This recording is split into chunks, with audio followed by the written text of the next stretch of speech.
الله وبركاته. الصلاة والسلام عليك سيدي يا رسول الله، يا حبيب الله، يا نبي الله، يا خير خلق الله، يا نورا من نور الله،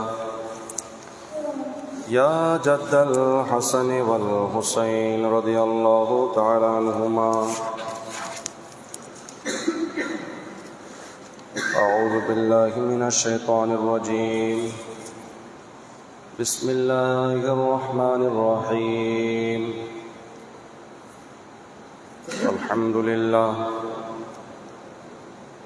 الحمد لله الذي خلقنا وجعلنا من أمة حبيبه المصطفى، والصلاة والسلام على خاتم الرسل والأنبياء، وعلى آله التقى والنقى، وصحبه أولي الكرم والصدق والصفاء، كثيرا كثيرا إلى يوم اللقاء. أما بعد، فقد قال الله عز وجل في شأن حبيبه ومحبوبه تعظيما له وتوقيرا. أعوذ بالله من الشيطان الرجيم. إن الله وملائكته يصلون على النبي، يا أيها الذين آمنوا صلوا عليه وسلموا تسليما. صلى الله على سيدنا وآله وصحبه، صلى الله على سيدنا محمد وآله وصحبه. اللهم صل على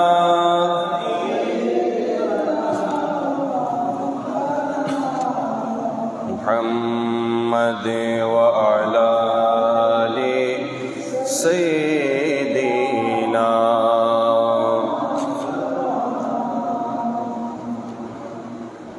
खुद खुदा कहता है सल्लो, फिर भी तुम गाफिलों। मोमिनो वाजिब है तुम पर, इफ़अलू मा तुअमरून। अल्लाहुम्मा सल्लि अला मौलाना मुहम्मद वअला आलि सय्यिदिना।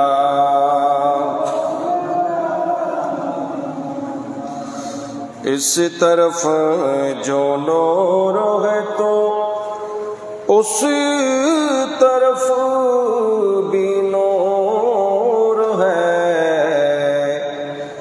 ज़र्रा ज़र्रा सब जहां का नूर से मामूर है। अल्लाहुम्मा सल्लि अला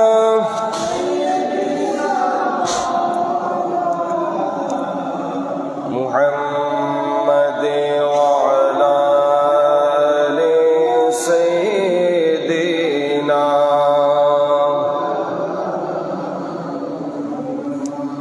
सलातुन या रसूलल्लाह अलैकुम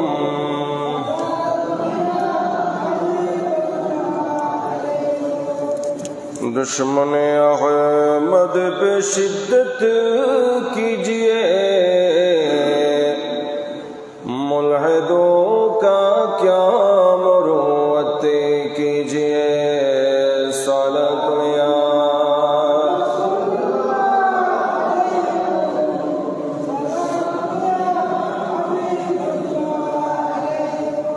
शिरक ठहरे जिसने ताज़ीम रसूल, उस बरी मज़हब फ़िलानत कीजिए। सल्लल्लाहु या रसूलल्लाह अलैकुम।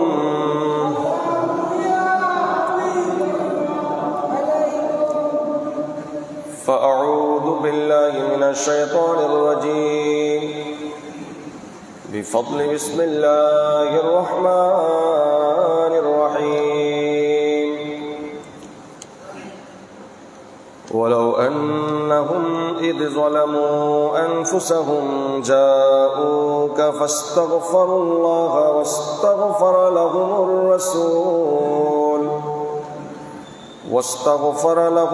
रसूल लवजदुल्लाह तव्वाबर रहीमा। सदक़ल्लाहुल मौलाना अज़ीम व बल्लगना रसूलुहुन नबियुल अमीनुल करीम व नहनु अला ज़ालिका लमिनश शाहिदीन वश्शाकिरीन वल्हम्दुलिल्लाहि रब्बिल आलमीन। मौलाया सल्लि व सल्लिम व बारिक अलैहि।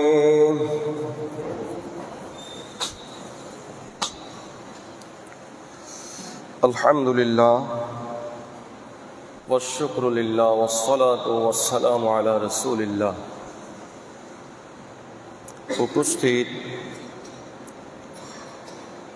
আজকের এই পবিত্র মাস মাহে জিলহিজ্জার তৃতীয় জুমায় আগত সমবেত মুরব্বিয়ান, মুসল্লিয়ান, নওজওয়ান বিরাদরান ইসলাম রাহিমানি ওয়া রাহিমাকুমুল্লাহ, রব্বুল আলামিনের পাক দরবারে শুকরিয়া আদায় করছি, যিনি আমাদেরকে দয়া করে মায়া করে যথাসময়ে তাঁর পবিত্র ঘরে আসার বসার তৌফিক দিয়েছেন। আমরা সকলেই জবান খুলে বলি আলহামদুলিল্লাহ। দয়ালু রসুলের দয়ালু কদমে ফাঁকে বেহদ গুলামানা দুরুদ এবং সালামের হাদিয়া পেশ করছি। রব্বুল আলামিন আমাদের পক্ষ থেকে কবুল করে নিন, সকলে বলি আমিন। মুআজ্জাজ হাজিরিন, আমরা হজের দর্শন নিয়ে আলোচনা করেছিলাম গত সপ্তাহে। হজের কর্মকাণ্ডের মধ্যে মদিনা শরীফ যাওয়ার কথা নাই বিধায় উম্মত এবং উম্মতের আফামর জনতাকে আল্লাহ রসুল থেকে দূরে সরাবার উদ্দেশ্যে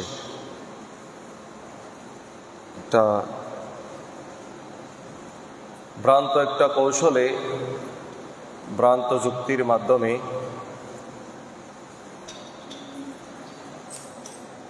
আমরা শুনতে হচ্ছে যে হজ করতে যাবেন, হজের সমস্ত কর্মকাণ্ড যেহেতু মক্কা শরীফ, মদিনা শরীফ যাওয়ার দরকার নেই। একটু জোরে বলি নাউজুবিল্লাহ। আর মদিনা শরীফ নাকি কোনো দোয়া কবুলের নির্দিষ্ট জায়গা নাই। একজন জর্রা পরিমাণ যার অন্তরে, যে উম্মতের অন্তরে নবী প্রেম আছে, ভালোবাসা আছে, সে কোনোদিন এই ধরনের কথা বলতে পারে না। তো আজকে আমরা জিয়ারতে মদিনা, যেহেতু হজের কর্মকাণ্ডের মধ্যে যেহেতু মদিনা শরীফের কথা নাই, সেই জন্য কি মানুষকে আমরা মদিনা শরীফ থেকে দূরে রাখবো কিনা, এবং মদিনা শরীফ গেলে আমাদের লাভ হবে কিনা, সেটা নিয়ে ইনশাআল্লাহ আজকে আমরা আলোচনা করব। আল্লাহ আমাকে হক বলার এবং সকলকে হক শুনে আমল করার তৌফিক দান করুন, বলি আমিন।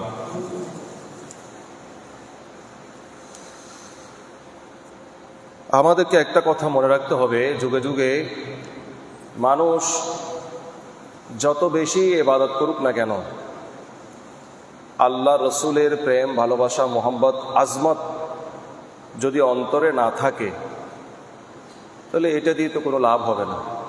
এটা আমরা কেন করছি, কার জন্য করছি, এটা আমরা নিজেরাই জানি না। এই জন্য এক শায়ের বড় সুন্দর করে বলেছেন, उसकी लाख सजदे से काम नहीं आएगा, अज़मते मोहम्मद से तलब जिसका खाली है।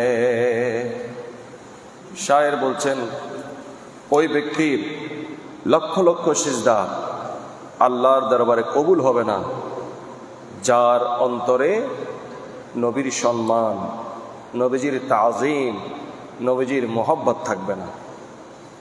তাহলে আমরা এত কষ্ট করে এই যে অজু করব, নামাজ পড়ব, রুকু করব, সিজদা দিব, এগুলো কি কবুল না হওয়ার জন্য না কবুল হওয়ার জন্য?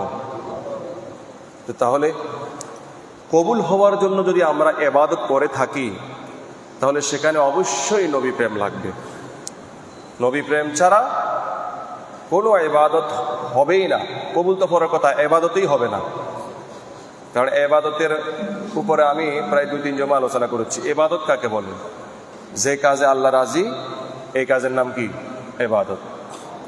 তা আপনি নামাজ পড়েছেন কিন্তু আল্লাহ রাজি হয় নাই, তো ইবাদত হবে? আপনি একজন মানুষকে খানা খাওয়াইছেন, আল্লাহ রাজি হয়েছে, তাহলে ইবাদত। কিন্তু আপনি সিজদা দিতে দিতে কপালে দাগ করে ফেলেছেন কিন্তু আল্লাহ রাজি হয় নাই, এটা ইবাদত হবে না। তাহলে ইবাদত কখন হয়? যখন আল্লাহ রাজি হয়। তো এই জন্য যে কাজে আল্লাহ রাজি, ওই কাজটাই ইবাদত। এবার আল্লাহ রাজি কোথায়, এটা তো আর কত বলবো, আপনারাও জানেন। এটা একেবারে সহজ কথা। আল্লাহর হাবিব যেখানে রাজি, আল্লাহর বন্ধু যেখানে রাজি, সেখানে আল্লাহও রাজি। এটা সহজ কথা। অতএব আপনি আমি আমাদের কোনো কাজকে ইবাদত হিসেবে, অর্থাৎ একটা কাজকে ইবাদতে রূপান্তর করতে হলে বিষয়টা কি? আল্লাহকে রাজি করতে হবে। আর আল্লাহকে রাজি করতে গেলেই নবীজিকে লাগবে। কারণ নবীজি ছাড়া, নবীজিকে রাজি করানো ছাড়া, নবীজির সন্তুষ্টি ছাড়া আল্লাহর সন্তুষ্টি এটা কখনো সম্ভব নয়। এটা এখন টোটাল করলে কি হইল? তাহলে নবীজির আজমত, মোহাব্বত, সম্মান যার কাছে নাই, তার লক্ষ লক্ষ সিজদা আল্লাহর দরবারে কবুল হবে না। তাহলে হজের কর্মকাণ্ডের মধ্যে নবীজির কাছে যাওয়া, মদিনা শরীফ যাওয়া কেন নাই, সেটা আমি গত জুমায় বলেছি, তার আগে জুমা একটু করে বলেছি।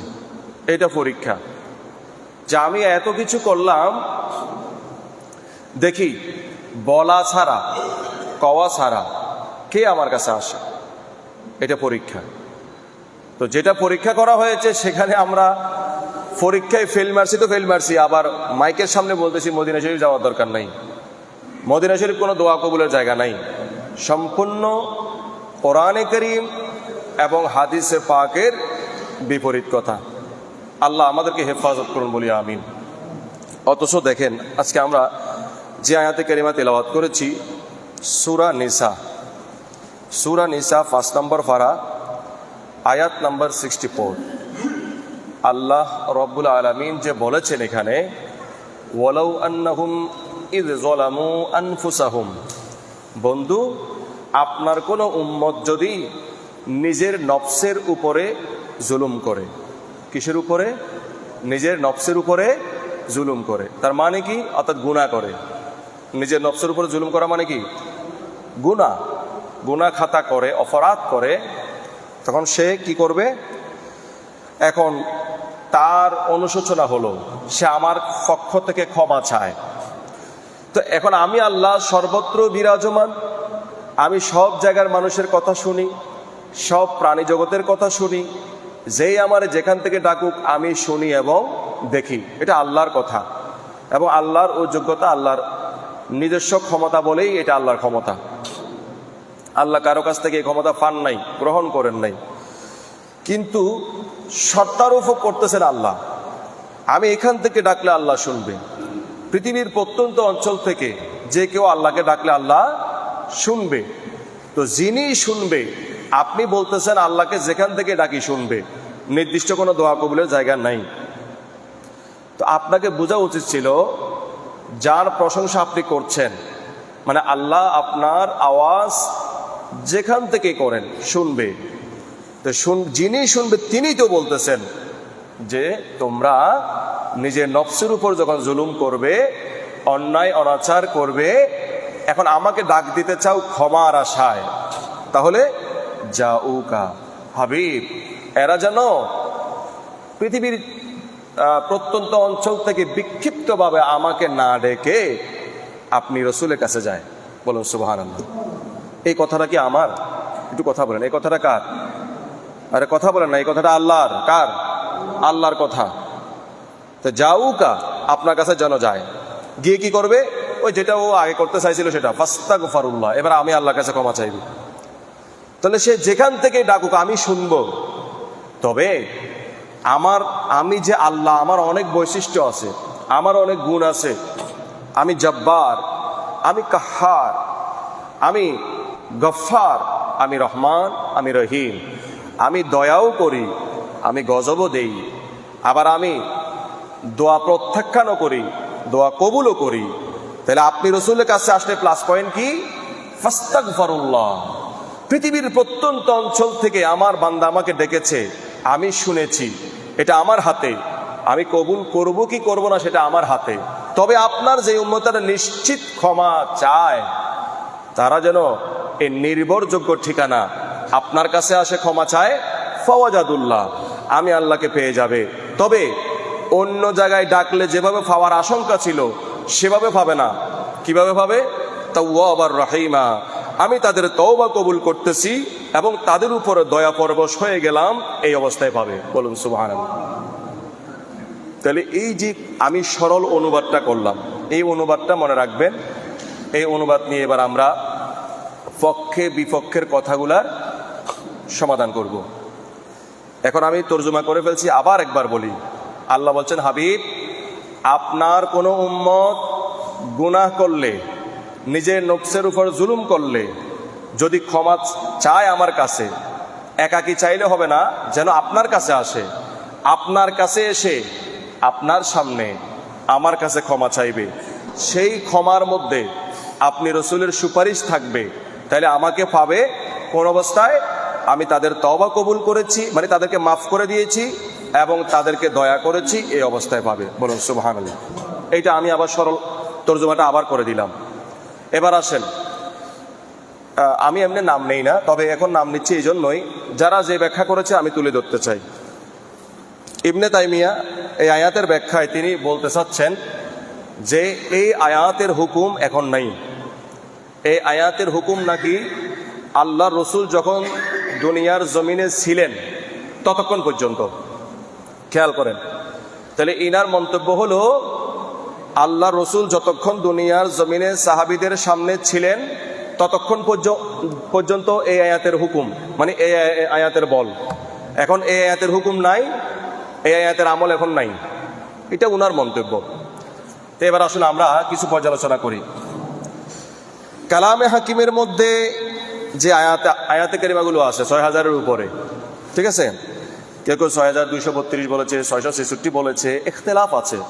আমরা যখন তাফসিরের উপর যখন পড়াশোনা করেছি তখন এখানে অনেকগুলা মতানৈক্য দেখা গেছে। মনে করেন ৬,০০০-এর উপরে এখানে আয়াতে কারিমা আছে। তো এখন এইগুলো দুইটা সূরত, একটা হলো তারিখি আর একটা হলো উমুমি। তারিখি মানে কি? একটা হলো হিস্টোরিক্যাল ব্যাকগ্রাউন্ড, অর্থাৎ একটা আয়াতে কারিমা কেন নাজিল হয়েছে একটা প্রেক্ষাপট আছে, সেখানে একটা ঘটনা আছে। এই ঘটনার প্রেক্ষিতে আল্লাহ এই আয়াতে কারিমা নাজিল করেছে। তাহলে এই কোরআনে কারিমে ৬,০০০-এর উপরে যে আয়াতে কারিমাগুলো আছে, সূরা বলেন আর আয়াত বলেন, প্রত্যেকটা সূরা এবং প্রত্যেকটা আয়াতে কারিমা যে কোনো একটা না একটা ঘটনার প্রসঙ্গে বা কোনো একটা প্রেক্ষাপটে আল্লাহ নাজিল করেছেন। কথা বোঝা যায়? আল্লাহ যে কোনো একটা প্রেক্ষাপটে এবং যে কোনো একটা ঘটনা প্রবাহে এই কালামে হাকিমের সূরাগুলি এবং আয়াতে কারিমাগুলি কি করেছেন? নাজিল করেছেন। তো এটাকে বলা হয় তারিখি। তারিখি আরেকটা হচ্ছে বলেছে উমুমি। উমুমি কি? কোরআনের আয়াতটা নাজিল হয়েছে একটা প্রেক্ষাপটে, কিন্তু সেটাকে ওই প্রেক্ষাপটটা ক্রস করে কিয়ামত পর্যন্ত অন্যান্য ঘটনার সাথে আমি আয়াতে কারিমাটা যখন ফিট করব, এটাকে বলা হয় উমুমি। কি বলা হয়? একটু আপাতত আরবিটা মনে রাখেন, পরে আমি বলবো, বিস্তারিত বলবো। উমুমি বলা হয়। তাহলে আমরা দুইটা সূরত পাইলাম। এটাকে যদি আমি আর একটু ক্লিয়ার করব, যে আল্লাহ রাব্বুল আলামিন কালামে হাকিমে বলেছেন নামাজ পড়ার জন্য আকিমুস সালাহ, একটা আদেশ। কয়টা? আচ্ছা কথা বলেন না, কয়টা আদেশ? একটা আদেশ। আদেশ দিয়েছেন একটা, কিন্তু এটা কিন্তু ৮২ বার আসছে। আপনারা হয়তো মনে মনে ভাবতেছেন নামাজের কথা তো ৮২ বার আসছে, নামাজের কথা আসছে, কিন্তু আদেশ কয়টা? আদেশ একটা। তো এখন যারা মাদ্রাসায় আলিয়া লাইনে পড়ে, তাদের আলিম ক্লাসে একটা প্রশ্ন থাকে, হালিল আমরু ইয়াক্তাদি বিত্তাকরার, আমর কি তাকরারকে চায়? মানে আদেশ কি বারংবারকে চায় নাকি চায় না? এটা কেমন? মনে করেন ওস্তাদ ছাত্রকে বলল, আমার জন্য ১ গ্লাস পানি নিয়ে আসো। আপনারা বলেন কয়বার আনবে? একটু কথা বলেন না কেন? ওস্তাদ ছাত্রকে বলতেছে আমার জন্য ১ গ্লাস পানি নিয়ে আসো, তো কয়বার আনবে? নাকি আনতেই থাকবে? নন স্টপ আনতে থাকবে নাকি? তার মানে বোঝা গেল আদেশ বারবারকে চায় না। আদেশ বারবারকে বলেছে আমার জন্য ১ গ্লাস পানি নিয়ে আসো, একবার আনোও বলে নাই, বারবার আনোও বলে নাই, তাহলে কয়বার আনবে?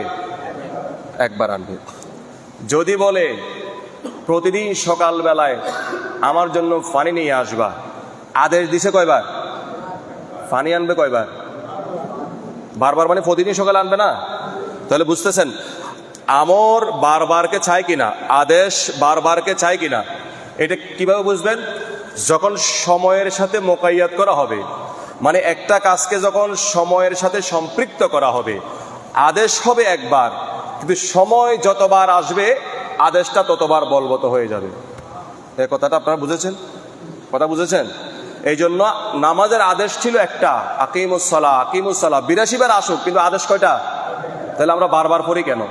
কেউ যদি বলেন যে ৮২ বার আসে এই জন্য বারবার পড়ি, তো ৮২ বার আসলে তো ৮২ বার পড়বেন, কিন্তু বালেগ হওয়ার পর থেকে এন্তেকালের আগ পর্যন্ত নামাজ পড়া লাগবে না? তাহলে এটা কেন পড়ি? তার মানে এটা সময়ের সাথে মোকাইয়াত করা হয়েছে।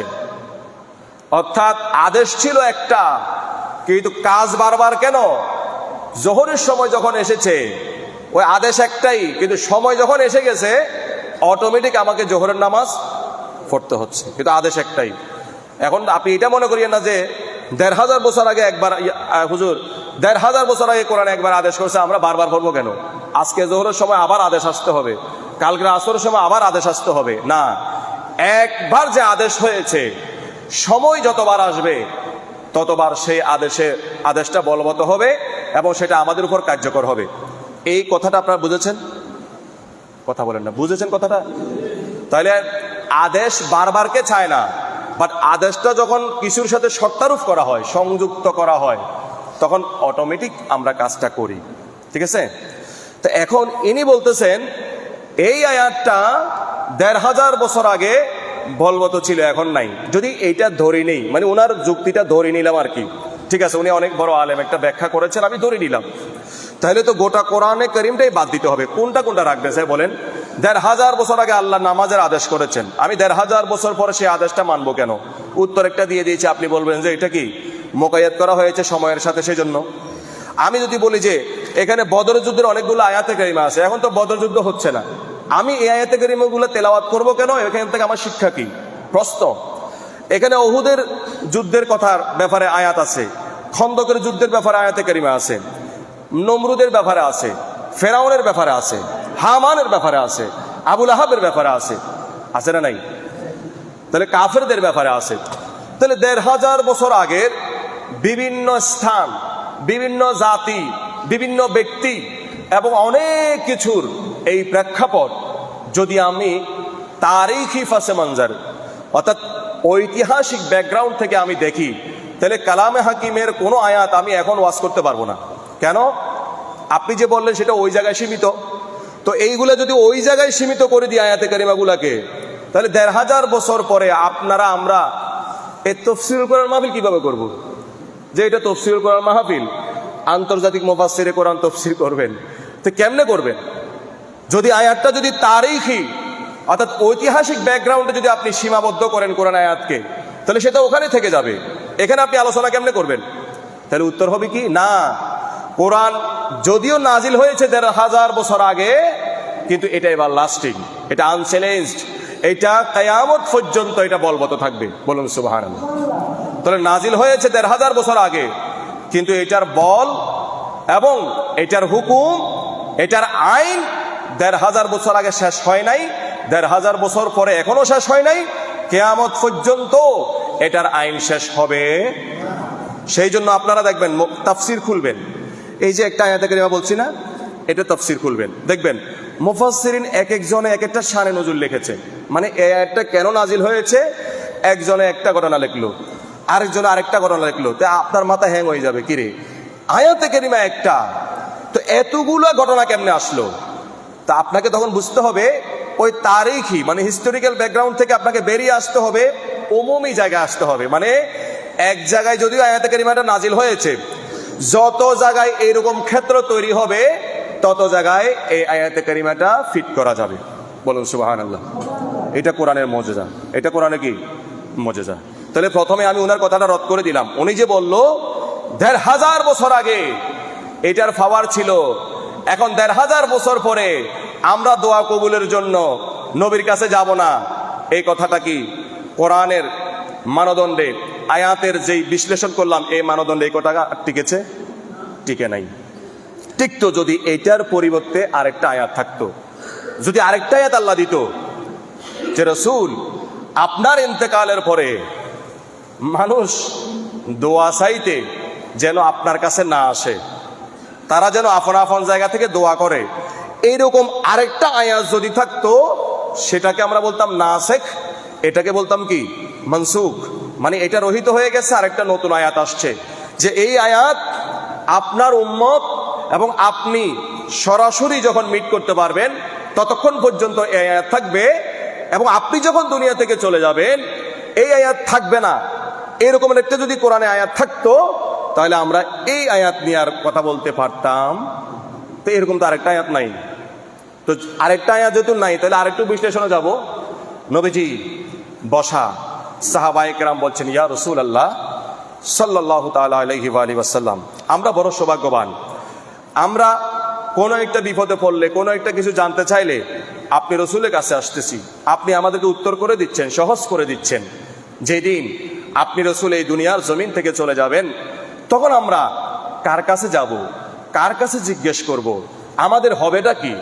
আল্লাহ রসুল তাদেরকে সান্ত্বনা দিয়ে বলছেন, সহিহ বুখারীতে হাদিসটা তাকরার হয়েছে, আমার রসুল বলছেন হায়াতি খায়রুল লাকুম ওয়া মামাতি খায়রুল লাকুম। এই সাহাবারা এমন প্রশ্ন কেন করছো? আমার জীবন যেভাবে তোমাদের কল্যাণ বয়ে আনতেছে, আমি ইন্তেকাল করলে তোমাদের ক্ষতি সাধন হবে সেটা কেমনে ভাবলা? আমি ইন্তেকাল, আমার বেঁচে থাকাটা যেমন, আমি ইন্তেকাল করাটাও তেমন।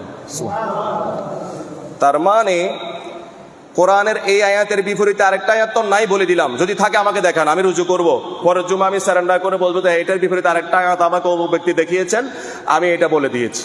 আমি সবসময় এই সুযোগ রাখি, কারণ আমি বলি না যে আমারটাই শেষ কথা, না না, এই আয়াতের বিপরীতে আরেকটা আয়াত দেখাবেন, বাস আমি রুজু করে নিব, আমার ফতমত আমি ওইদিকেই ফিরাই নিব, এটা সুন্দর কথা। আমি এখন হাদিসে পাক দেখাচ্ছি। হাদিসে পাক বলছে, আল্লাহ রসুল বলছে আমার জীবন যেভাবে তোমাদের কল্যাণকর, আমার ইন্তেকালও তোমাদের জন্য। তো এবার কল্যাণ কেমনে হবে? সেই কথাটা বুঝে নেন।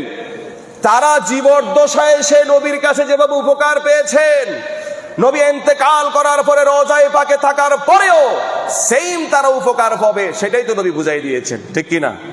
নাকি? এখন আপনি যদি আলাদা করতে চান, আলাদা আমার সাথে হবে না, নবীজির সাথে হবে। নবীজির হাদিসটা বুখারী থেকে বাদ দিবেন, অথবা নবীজির রওজায়ে পাকের সামনে গিয়ে বলবেন এই হাদিস আপনি কেন বলছেন, এই বক্তব্য আপনি কেন দিছেন, আপনি বলেন।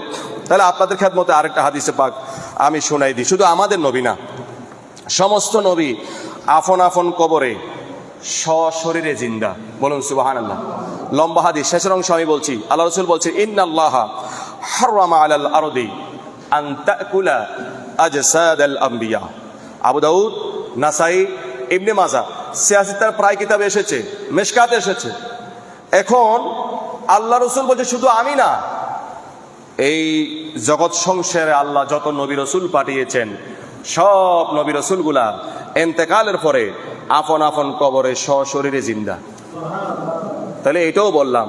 আবার নবীজির স্পষ্ট নিজস্ব বক্তব্য কি, সাহাবীরা কষ্ট পাইও না, আমার জীবনে যেভাবে তোমাদের কল্যাণ করছি, উপকার করছি, আমি ইন্তেকালের পরে তোমরা ভয় পাচ্ছ এই উপকার কেমনে পাইবা, সেম টু সেম, দুইটাই সমান। আমার জীবদ্দশায় যেভাবে তোমাদের উপকার হচ্ছে আমাকে দিয়ে, আমার ইন্তেকালের পরেও আমাকে দিয়ে তোমাদের উপকার হবে। তাহলে প্রথম কথা হলো আমার এই আয়াতের বিপরীতে আরেকটা আয়াত নাই। দ্বিতীয় কথা কি বললাম, নবীজির হাদিসে পাক দ্বারা স্পষ্ট হয়ে গেল, নবীজির জীবদ্দশায় যেভাবে সাহাবায়ে কেরাম উপকার করেছেন, উপকার পেয়েছেন, নবীজির ইন্তেকালের পরেও সাহাবায়ে কেরাম বলেন, নবীর উম্মত বলেন, নবীজি থেকে উপকার লাভ করতে পারবে। ক্ষমতা কে দিয়েছেন?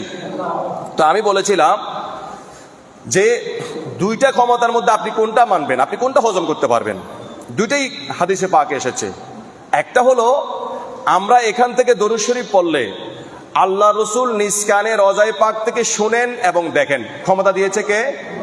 নবীজির নিজস্ব কোনো ক্ষমতা নাই, ক্ষমতা কে দিয়েছেন? আল্লাহ দিয়েছেন। তা আমি যদি নারাজ হয়ে যাই, মনে মনে মনে এটাই হবে যে নবীজির আল্লাহ ক্ষমতা দিল কেন, এইটা বিষয়টা এমন দাঁড়াবে। আল্লাহ দিয়েছেন, আমাদের নবীকে দিয়েছেন, আমরা খুশি হওয়ার কথা। তাহলে এটা একটা বক্তব্য, অর্থাৎ হাদিসে পাক। আরেকটা হাদিসে আছে আমরা এখান থেকে দরুদ শরীফ পড়লে, সালাম দিলে নবীজির কাছে আল্লাহর স্পেশাল রহমতের ফেরেশতা সেটা নিয়ে যায়, নিয়ে যাওয়ার পরে তার বায়োডাটা পুরোটাই বলে, সে কে, কার ছেলে, কোন বংশের, কোন জায়গা থেকে আপনার উপর নবীর উপর দরুদ পড়েছে, সালাম পড়েছে, সেটা ডিটেলস ফেরেশতা নবীরে কি করে দেয়, বলে দেয়। এখন আপনি কোনটা মানবেন? আপনি যদি বলেন যে না না না না, নবীজি ওখান থেকে এত দূরে, এত দূরে কেমনে দেখবে, কেমনে শুনবে, আরে বাবা এটা যদি না মানে ওইটা তো মানতে হবে যে নবীজিকে আল্লাহর রহমতের ফেরেশতা পৌঁছায় দেয়। এখন যেটাই মানেন, দুইটাই একটাই কথা, যদি নবী দেখেন তাও নবী জিন্দা, যদি নবীর কাছে পৌঁছায় দেয় তাও নবী কি। তো কোনটা মানবেন আপনি? যেটা সহজ এটা মানেন, দুইটাই একটাই উত্তর আসবে। অর্থাৎ রওজায়ে পাকে কি জাহিরি হায়াতে যদিও না থাকে, কিন্তু রওজায়ে পাকে কি জিন্দা, সেটা হাদিসে পাক প্রমাণ করতেছে, কিন্তু আমরা সেটা বলছি না। এবার আসেন আয়াতে কারিমা আবার পর্যালোচনা যাই। তো আল্লাহ বলছে, হাবিব, যারা জুলুম করে, মনে রাখেন, যারা কি করে, জুলুম করে নিজের নফসের উপর, মানে গুনাহ করে এবং ক্ষমা চায়। আমি আপনাদেরকে বলেছিলাম একটা রুলস, আমর বারবারকে চায় না, তবে যখন শর্তযুক্ত করা হয় তখন এটা আমরা বারবার করি। তো এখন এখানে মোকায়েত করা হয়েছে কি জানেন, গুনাহকে। এই কথা আল্লাহ বলে নাই যে আপনার সাহাবীরা যদি ভুলে গুনাহ করে ফেলে আপনার কাছে আসবে, এটা বলে নাই।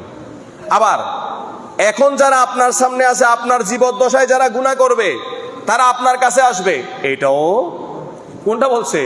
এটা আল্লাহ উমুমি। এই যে আমি বললাম উমুমি কারে কয়, একটা হলো তারিখি, একটা হলো উমুমি। প্রেক্ষাপট একটা হইতে পারে, কিন্তু এটার উমুমি মাসালা আরেকটা। অর্থাৎ ওয়ালাউ আন্নাহুম, আল্লাহ বলছে যদি তারা, এই যে যালামু আনফুসাহুম, যদি তারা, এই যে যদি তারা মানে কারা? নবীর উম্মত, বলেন না, নবীর উম্মতদেরকে আল্লাহ উদ্দেশ্য করছে। যদি তারা মানে আপনার উম্মতেরা নিজের নফসের উপর জুলুম করে এবং তারা ক্ষমার আশা করে, যাউকা, তারা যেন আপনার কাছে যায়। তো এখানে বারবার বলতেছি, ওই কথা বলার কোনো আয়াত নাই যে এটা জীবদ্দশার কথা বলা হয়েছে। তাহলে ইন্তেকালের পরে আরেকটা আয়াত আমাকে দেখান, বা আরেকটা হাদিস আমাকে দেখান। দেখাইলে আমি রুজু করব। এটা এই যে বারবার স্মরণ করে দিচ্ছি। তাহলে আল্লাহ বলছে যদি তারা জুলুম করে, অন্যায় করে, তাহলে এবার বলেন আল্লাহ রসুলের সামনে যারা সাহাবীরা ছিল তারা জুলুম অন্যায় নিজের উপর করেছে, আমরা মনে হয় করি না?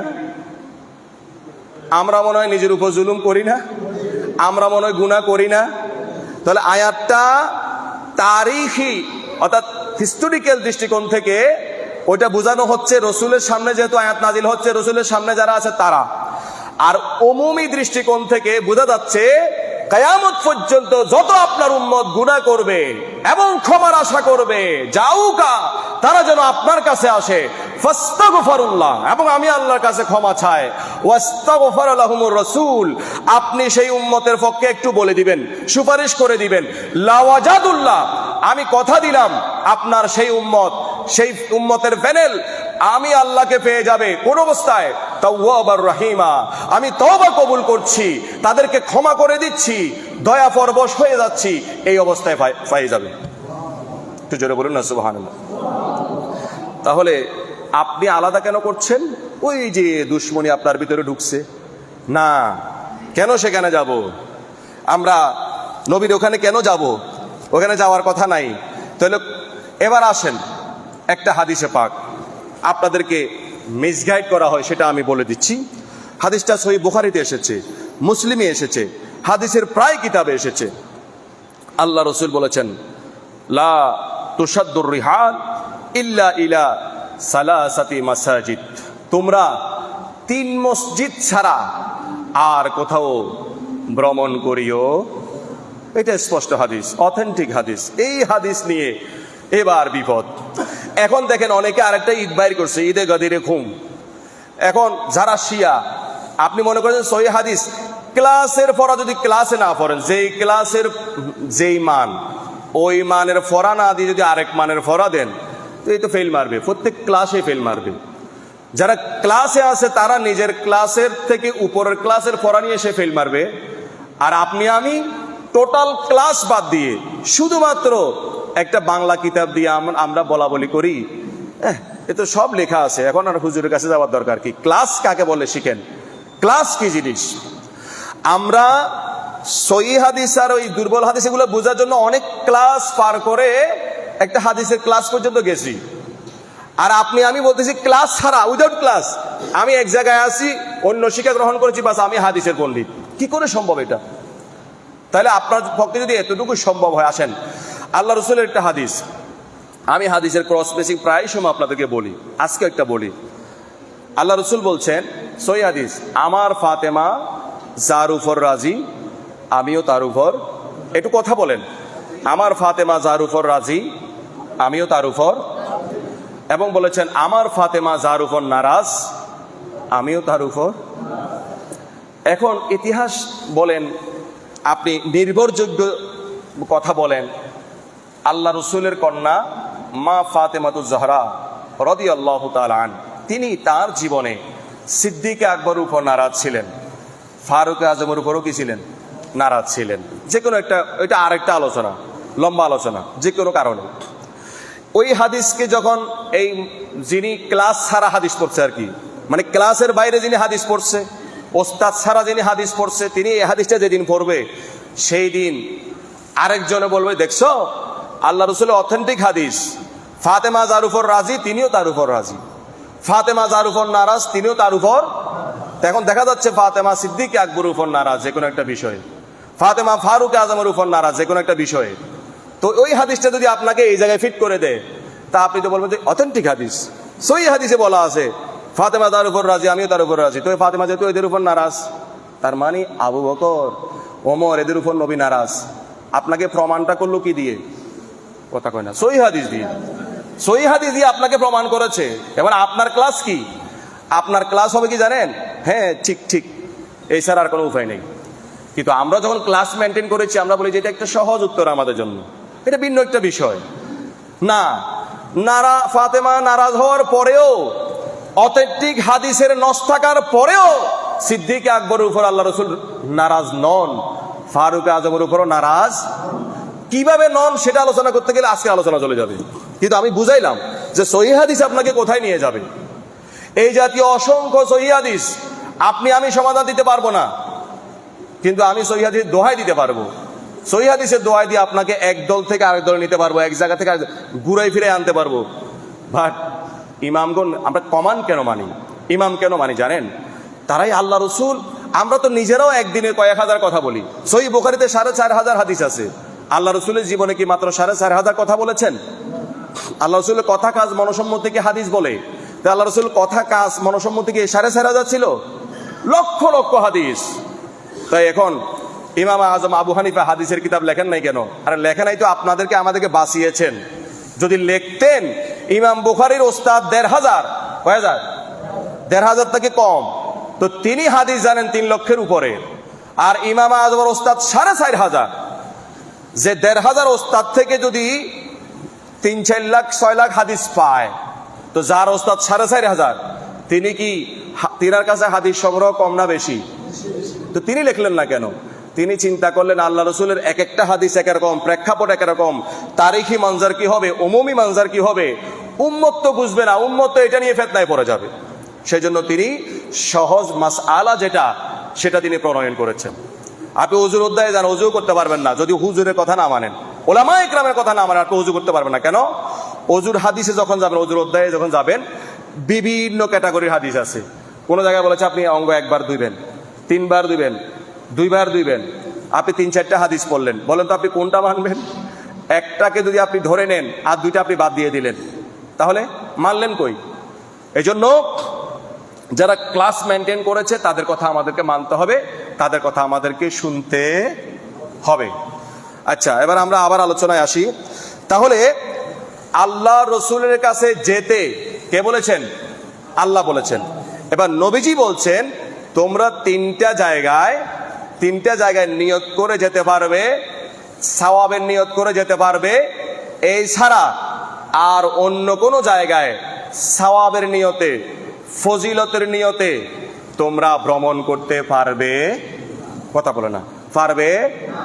বাস, হুজুর এখান থেকে নিয়ে আপনাকে নিয়ে গেল কোথায়? যেহেতু এই 3 জায়গার ভিতরে নবীর রওজা শরীফ নাই, সেখানেও সাহাবারা আশা করে যাইয়েন না। ভাই নবীর হাদিস দিয়ে আক্রমণটা নবীরে করলাম, নাউজুবিল্লাহ নাউজুবিল্লাহ। আল্লাহ আমাদেরকে হেফাজত করুন বলি আমিন। তাহলে এখানে হাদিসের শেষ অংশ কি আছে? 3টা মসজিদের কথা বলেছে আল্লাহ রসুল, বাইতুল্লাহ এবং মসজিদে নববী এবং মসজিদে আকসা। এটা কেন বলেছে শুনেন। মানুষ মনে করে মসজিদ যত সুন্দর সেখানে নামাজ পড়লে মনে তত ভালো, বেশি ভালো হবে। না, এখানে মিরসরা অঞ্চলে যতগুলো মসজিদ আছে, জামে মসজিদ মানে যেগুলোতে জুমা পড়ানো হয়, এই মডেল মসজিদে আসলে যে সওয়াব একেবারে জীর্ণ শীর্ণ টিন দিয়ে বানিয়েছে অথচ জুমার নামাজ হয়, ওটাতেও কথা কয় না, একই সওয়াব। যখন ওই অঞ্চল থেকে আপনি এই নিয়তে আসবেন যে এখান থেকে মডেল মসজিদের সওয়াব বেশি হবে, এই নিয়ত করে আসবেন, আল্লাহ রাসূল নিষেধ করেছে। সওয়াবের তারতম্য, সওয়াবের কম বেশি নিয়ত, এখানে গেলে কম হবে, এখানে গেলে বেশি হবে, এইরকম নিয়ত শুধু পৃথিবীর জমিনে কয়টা মসজিদে করা যাবে? একটা মসজিদে হারাম, আল্লাহর ঘর, সেখানে 1 রাকাতে 1 লক্ষ, 1 রাকাতে। আরেকটা মসজিদে নববী, নবীর মসজিদ, সেটাতে 1 রাকাতে 50,000 বা 1,000। আরেকটা হচ্ছে মসজিদে আকসা, সেটাতে 1 রাকাতে 25,000। তাহলে এই 3টা মসজিদের নামও নবীজি নিয়েছেন যে এই 3টা মসজিদ তোমরা সওয়াব বেশি পাবে, এই আশায় যেতে পারবে। আর বাকি দুনিয়ার সমস্ত মসজিদ যেখানে জুমা হয়, আমাদের বাংলাদেশে নাকি ঢাকায় 300 কোটি ব্যয়ে মসজিদ হয়েছে, তো ওইটাতে যে সওয়াব এটাতেও কথা বলেন না কেন? এখন আপনি যদি এখান থেকে মিরসরা অঞ্চলের কোনো একজন মানুষ যদি চিন্তা করে 300 কোটি টাকা ব্যয় যে মসজিদটা করেছে সেখানে একটু সওয়াব বেশি হবে, এই নিয়তে যদি যায়, তাহলে সেটা তার সফরটা কামিয়াব হবে না। এই সফরটাকে আল্লাহ রাসূল নিষেধ করেছে। কথা বুঝেছেন? তাহলে এটা মসজিদের ক্ষেত্রে বলেছেন না নবীর রওজার ক্ষেত্রে বলেছেন? কথা কয় না। 3টা মসজিদের কথা বলেছেন। এইরকম যদি আপনি সব জায়গায় যদি হাদিসটাকে ফিট করে দেন এবং 3টা মসজিদ ছাড়া কোথাও নিয়ত করে ভ্রমণ করা যাবে না, তা আপনি থাইল্যান্ড ঘুরতে গেলেন, যে তখন তো আপনি নিয়ত করে পাসপোর্ট করে ভিসা করে তারপর গেলেন, আপনি তো বলেন নাই যে আমি মুখস্থ চোখ বন্ধ করে হাঁটতে হাঁটতে থাইল্যান্ড চলে যাবো, তো জানতে কি পারেননি? পারবেন? কথা কয় না। পুলিশে ধরলে, আরেক দেশে পুলিশে ধরলে, বর্ডার ধরলে বলবেন যে না নিয়ত করা আমাদের নবী বলছে, নিয়ত করে যাওয়াটা কি বেদাত। অতএব নিয়ত ছাড়া আমরা এমনি এমনি চলে যাচ্ছি, যাইতে যাইতে থাইল্যান্ড যদি চোখের সামনে পড়ে যায় তারপর ছবি তুলবো। ছবি তো আপনাকে আগে তুলবে, তবে ভিসা পতাকা ছাড়া, আপনার ফাস্টফুড ভিসা ছাড়া আপনি এখানে আপনাদের নবীর ফরমান দিয়ে নিয়ত ছাড়া আপনি এখানে ঘুরতে আসছেন। তার মানে শয়তানি শুধু আমার নবীর ব্যাপারে, নবীর রোজার ব্যাপারে। আপনি ওয়াজ করতে যাচ্ছেন, নিয়ত করে যান নাই নাকি? গাড়িতে উঠেছেন, ড্রাইভারকে বলেছেন চালাও, যেদিকে গাড়ি চলে সেদিকে আমি যাবো, এরকম নাকি? হুজুর আপনি ওয়াজ করতে যাচ্ছেন, ওয়াজে যাই যে হাদিসটা বললেন, ওয়াজে যাওয়ার আগে নিয়ত করে গেলেন। আর ওয়াজে যে আপনি বলতেছেন 3 জায়গা ছাড়া কোথাও নিয়ত করা যাবে না, আপনি নিয়ত ছাড়া আসছেন নাকি এখানে? হ্যাঁ কি নিয়ত ছাড়া গেছে? কথা বলেন না কেন? তাহলে আপনি কোন জায়গায় যায়, কোন হাদিস বলেন? তারপরে আপনি জুমা পড়াতে যাচ্ছেন, আপনি জানেন না কোন মসজিদে আপনি জুমা পড়ান? কথা বলেন না। কোন মসজিদে আপনি জুমা পড়ান আপনি জানেন না, আপনি নিয়ত ছাড়া গেছেন। এখানে নিয়ত করে যাওয়া যাবে না, মানে সাওয়াবের তারতম্য মনে করে এই নিয়ত করে যাওয়া যাবে না, এই কথাটা হাইট আছে। এটা হাদিসের ব্যাখ্যাকারক যারা, তাদের থেকে আপনাকে বুঝে নিতে হবে। সব জায়গায় এটা ফিট করে দিতে পারবেন না। যদি ফিট করতে চান তাহলে তো আপনার ঘরে বসে থাকা ছাড়া উপায় নাই, দোকানেও যেতে পারবেন না, কারণ দোকান তো ওই 3টা মসজিদের মধ্যে পড়ে নাই। 3টা মসজিদ ছাড়া কোথাও নিয়ত করে যাওয়া যাবে না। তাহলে আপনি আপনার দোকানে, ব্যবসা প্রতিষ্ঠানে কেমনে যাবেন? কি পাগলের মতো যাবেন? আপনি তো যাচ্ছেন না সে যে গুজে আমি দোকানে যাচ্ছি, কেউ একজন জিজ্ঞেস করতেছে কোথায় যাচ্ছ, কি বলে? নাকি বলে আমি জানি না, আমি কোথায় যাচ্ছি জানি না। তার মানে হঠাৎ করে তার সামনে দোকান পড়ে গেলে তাও তো সমস্যা। হঠাৎ করে আপনার সামনে দোকান পড়বে কেন? দোকান যদি আপনার বাড়ি থেকে পূর্ব পাশে হয়, আপনি প্রতিদিন পূর্ব পাশে যাবেন কেন? কোনোদিন পশ্চিম পাশেও যাবেন? তো কেউ জিজ্ঞেস করলে বলবেন যে যাই না, তো পশ্চিম পাশে আপনার দোকান খুঁজে পাবেন? কথা কয় না। দোকান আপনার বাড়ির কোন পাশে? পূর্ব পাশে। তা আপনি যদি পশ্চিম দিকে যান দোকান খুঁজে পাবেন? তার মানে তো আপনি নিয়ত করে গেলেন। তার মানে বিষয়টা আপনি বুঝেন, জেনে বুঝে হুজুর আপনাকে কোন দেশে নিয়ে গেছে, আপনি ওখানে ঘুরতেছেন, ঘুরপাক খাচ্ছেন। তার মানে 3 মসজিদ ব্যতীত কোথাও ভ্রমণ করা যাবে না, এটা না। এটা যদি হইতো তাহলে আপনাদের চাকরি বন্ধ, ব্যবসা বন্ধ, সব বন্ধ, কারণ 3 মসজিদ ছাড়া অন্য কোথাও আপনারা যেতে পারবেন না। যেতে হলে পাগলের মতো যেতে হবে নিয়ত ছাড়া। আর নিয়ত ছাড়া যদি যান, নিজের ব্যবসা প্রতিষ্ঠানও যেতে পারবেন না, ব্যাংকেও যেতে পারবেন না, কোথাও যেতে পারবেন না, ফতে ফতে খালি ঘুরবেন। কারণ হঠাৎ করে জায়গাটা পড়ে গেলে ডুববেন, এই অবস্থা এরকম নাই, এরকম হবে না। আপনাকে নির্দিষ্ট গাড়িতে উঠতে হবে, নির্দিষ্ট ট্র্যাকে চলতে হবে, নির্দিষ্ট রাস্তায় চলতে হবে। কোথায় যেতে হলে? আপনার গন্তব্যে যাইতে হলে। তাহলে আপনি সব জায়গায় সব কাজ ঠিকঠাক করতেছেন, তাহলে হাদিসটা কোন জায়গায় ফিট করতেছেন? তাহলে আবারও বলছি, এই হাদিসটা প্রযোজ্য হবে কোথায়? 3টা মসজিদ প্লাস মসজিদে সওয়াব কম বেশ হবে, এই নিয়ত যদি আপনার আমার থাকে তাহলে কম বেশ হবে সওয়াব। এইরকম পৃথিবীতে মসজিদ কয়টা? একটা হলো মসজিদ বাইতুল্লাহ, আরেকটা হলো মসজিদে নববী, আরেকটা হলো মসজিদে। এই ছাড়া যদি আপনি বাড়ি থেকে জুমা হোক, 5 ওয়াক্ত নামাজ হোক, আপনি যদি মনে করেন যে ওই মসজিদে না পড়ে এই মসজিদে পড়লে সওয়াব বেশি হবে, নবীজি বলছেন না, 3টা মসজিদ ছাড়া আর কোন মসজিদে সওয়াব কম হবে বেশি হবে, এই নিয়ত করে বের হওয়া যাবে।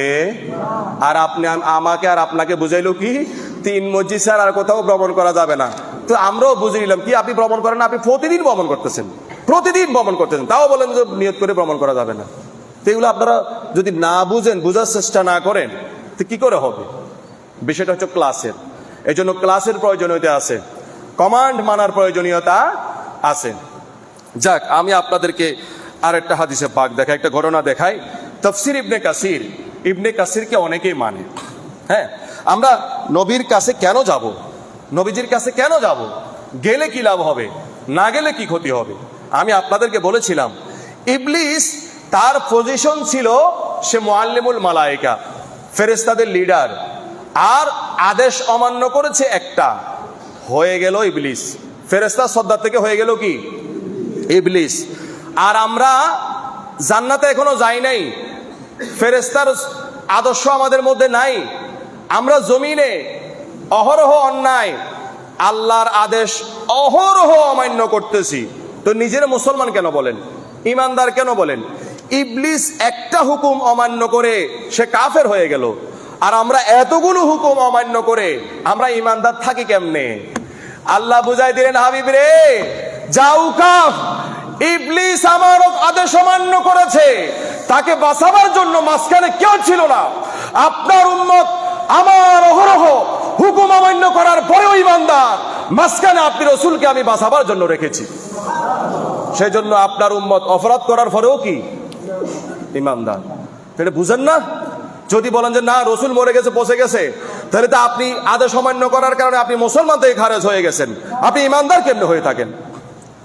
তাহলে আমরা যে নিজেদেরকে ইমানদার দাবি করছি, নবীজি আছেন বলে, ঠিক কিনা? এবার আসেন, আমি যদি জাউকার ব্যাখ্যা করি আরেকটা জুমা লাগবে। আল্লাহ বলছেন হাবিব রে, নবীজি তখন কোথায় ছিল? যখন নাজিল হয়েছে নবীজি ছিলেন মদিনা। তো আল্লাহ তো একটা বলে নাই, হাবিব আপনার উম্মত যখন গুনাহ করবে তারা যাও ইলাল মদিনা, মদিনায় আসুক, এটা বলে না। কি বলছে? যাউকা, আপনার কাছে আসুক। এখন আপনি প্রশ্ন করতে পারেন, আপনারা হয়তো করছেন না, আমি করতেছি আর কি। আপনারা বলবেন যে ঠিক আছে নবীর কাছে যাইতে বলছে, তাহলে আমাদের মহা বিপদ। কি বিপদ? এখন আমাদের বাড়ি বাংলাদেশে, আমি গরিব, এখন দোয়া কবুলের জন্য নবীজি রওজায়ে পাকে আছে, সেই রওজায়ে পাক কোথায়? মদিনা শরীফে। তাহলে আমি যেতে পারবো না, দ্যাট মিনস আমার দোয়াও মনে কবুল হবে না। না না না, যাউকা, আল্লাহ বলছে আপনার কাছে আসবে।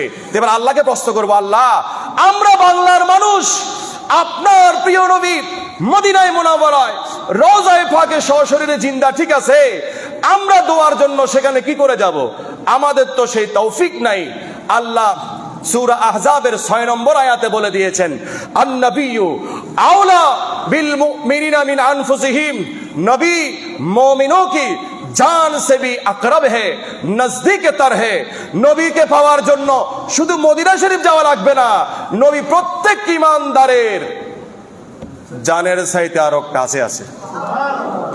এবার কি করব? এবার একটা দোয়া শিখাই দিই। দেখেন, একজন অন্ধ লোক আসছে আল্লাহ রাসূলের কাছে। আন্না রাজুলান দরির আল বাসারি আতান নবী সাল্লাল্লাহু তাআলা আলাইহি ওয়াসাল্লাম, অন্ধ লোক আমার নবীর দরবারে এসেছে। ইয়া রাসূলুল্লাহ, আমার চোখ ভালো করে দেন।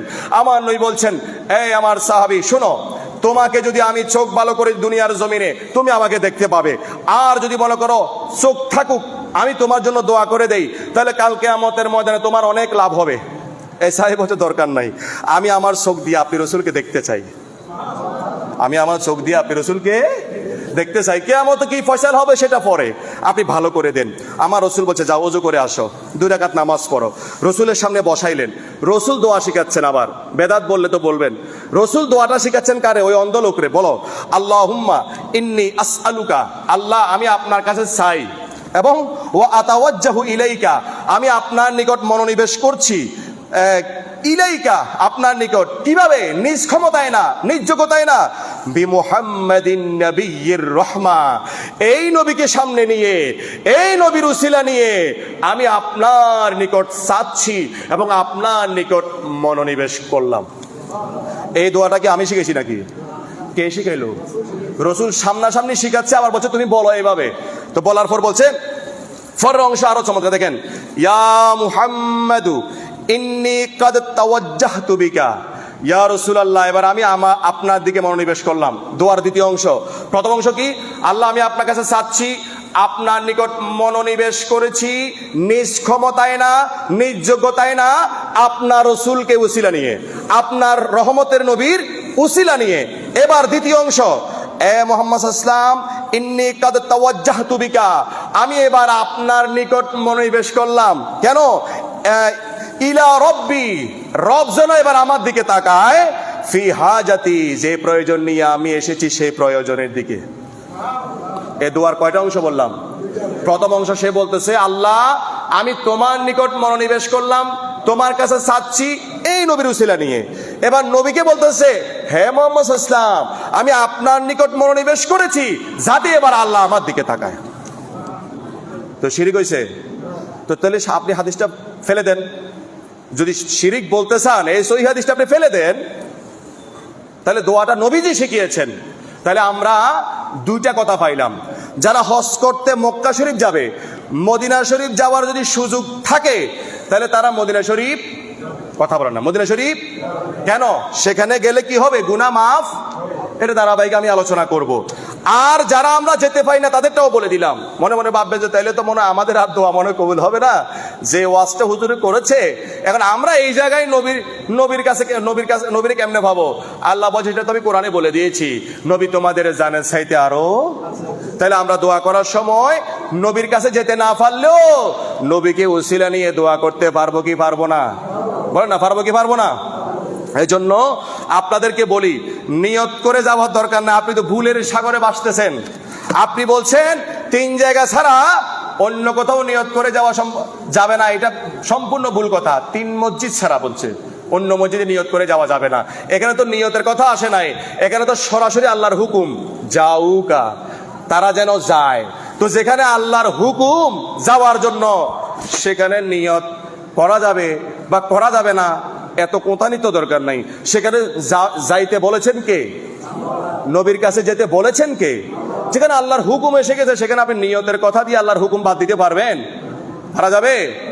আল্লাহ সবাইকে কবুল করুক। আমি ইনশাআল্লাহ ধারাবাহিক আলোচনাটা আমি কন্টিনিউ করব, এবং এর মধ্যখানে যদি কারো প্রশ্ন থাকে প্রশ্ন পাঠাবেন। আরেকটা প্রশ্ন ছিল, সময়ের অভাব আজকে দিতে পারলাম না, ইনশাআল্লাহ আগামী জুমা আমি এটা ক্লিয়ার করব। যা বলেছি এটার উপর নিজেকে এবং সকলকে